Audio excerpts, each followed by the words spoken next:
دنیا میں رسول اللہ کے خاندان کے مردوں کی شجاعت اور رسول اللہ کے خاندان کے عورتوں کا پردہ ہر خاص و عام کے لبوں پہ قصیدہ بنا ہوا تھا۔ ہر انسان رسول اللہ کے خاندان کے مردوں کی شجاعت کے قصے بیان کرتا تھا یا رسول اللہ کے خاندان کی عورتوں کے پردے کی مثال دیا کرتا تھا۔ یزید نے یہ چاہا کہ آل رسول کے مردوں کو بے دردی سے قتل کیا جائے، ان کی لاشوں کو پامال کیا جائے اور رسول اللہ کی بیٹیوں کو بے پردہ کر کے بازاروں میں پھرایا جائے۔ لوگوں کے دلوں سے ان کے مردوں کی شجاعت بھی ختم ہو جائے گی اور ان کے دلوں سے رسول اللہ کی بیٹیوں کے پردے کا احترام بھی ختم ہو جائے گا۔ بس کربلا کے بعد رسول اللہ کے نواسی کی لاش کو پامال کر کے بیویوں کے خیام کو جلا کے تاریخ نے لکھا رسول اللہ کی بیٹیوں کے سروں سے چادروں کو لوٹا گیا۔ کبھی شمر بی بی سکینہ کو تماچے مارتا ہے، کبھی کوئی ظالم بیویوں کو تازیانے مارتا ہے۔ جب فوج یزید امام سجاد کے پاس پہنچی اور چاہا کہ رسول اللہ کے اس چراغ کو بھی بجھا دے تو بی بی زینب سلام اللہ علیہا ان ظالموں سے آ کے کہتی ہے، اے لوگو، یہ رسول اللہ کے گھر کا آخری چراغ ہے، اگر اس کو بجھانا چاہتے ہو تو اس سے پہلے ہم بیویوں کو بھی شہید کر دو۔ یزید کے فوجیوں نے امام سجاد کو ہاتھ لگایا تو ان کا جسم بخار میں گرم تھا۔ فوج یزید نے کہا، یہ تو بہت ہی بیمار ہے، شاید رستے کی سختی ہی نہ دیکھ پائے اور رستے میں ہی شہید ہو جائے گا۔ بس بیویوں کو رسیوں سے باندھ کے اس قیدی بیمار سید کو زنجیروں میں جکڑ کے توق کے ساتھ کوفے و شام کی طرف لے جایا گیا۔ تاریخ نے لکھا رسول اللہ کے خاندان کے مردوں کے سر نیزوں پہ سوار تھے اور رسول اللہ کی بیٹیاں بے پردہ قید ہو کے چل رہی تھی اور فوج یزید جھوم رہی تھی، خوش ہو رہی تھی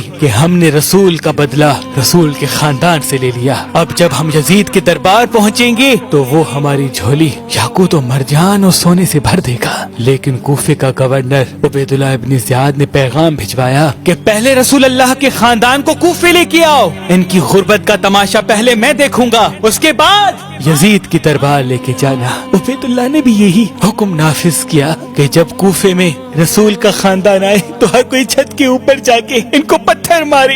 بس کوفے کی گلیوں سے رسول اللہ کا خاندان گزرتا رہا، کہیں سے کوئی پتھر مارتا ہے، کہیں سے کوئی توہین کرتا ہے، کہیں سے کوئی باغی کہتا ہے تو کہیں سے کوئی بے پردہ بیبیوں کا تماشا دیکھتا ہے۔ بی بی زینب اور ام کلثوم اپنے نانا کی امت کو دیکھ کے صبر کرتی ہیں۔ بس جیسے ہی کوفے کے دربار پہنچے تو ابن زیاد نے کہا، شمر، رسول کے خاندان کے اس ایک مرد سجاد کو کیوں چھوڑا ہے؟ اس کو کیوں نہیں قتل کیا؟ شمر ہنس کے کہنے لگا، ان بنی ہاشم میں کوئی تو ہو جو اپنے مردوں اور عورتوں کی غربت کا تماشا دیکھے۔ ابن زیاد بھی زور سے ہنسنے لگا۔ اتنے میں بی بی زینب فرماتی ہے، اے ظالم، اللہ کے انصاف سے ڈرو، ہم انہی رسول کی بیٹیاں ہیں جنہوں نے پوری زندگی اللہ کے حکم کے بغیر اپنی زبان تک کو حرکت نہ دی۔ اور تمام فوج یزید کو دیکھ کے بی بی زینب فرمانے لگی، ہاں، میں اسی علی کی بیٹی ہوں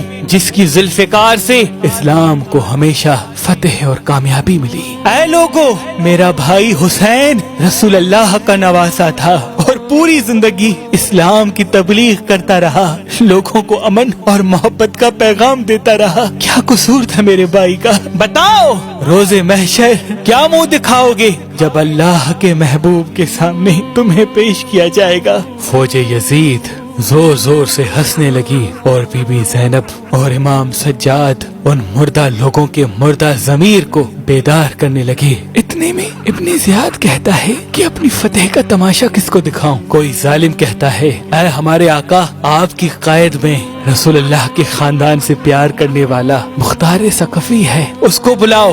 وہ کہتا ہے، ہاں، مختار کو لے کے آؤ۔ بس جیسے ہی زنجیروں میں جکڑ کے جناب مختار ثقفی کو لے کے آتے ہیں اور ابن زیاد خوشی سے کہتا ہے، اے مختار، تو اولاد رسول و اولاد علی کا چاہنے والا ہے، دیکھ ہم نے ان کا کیا حشر کیا۔ جناب مختار دیکھیں کہ کٹے ہوئے سر نوکے نیزہ پہ بلند ہیں اور امام حسین کا سر ابن زیاد کے سامنے رکھا ہے اور وہ اس کی توہین کر رہا ہے۔ ان کو جلا لایا اور چاہا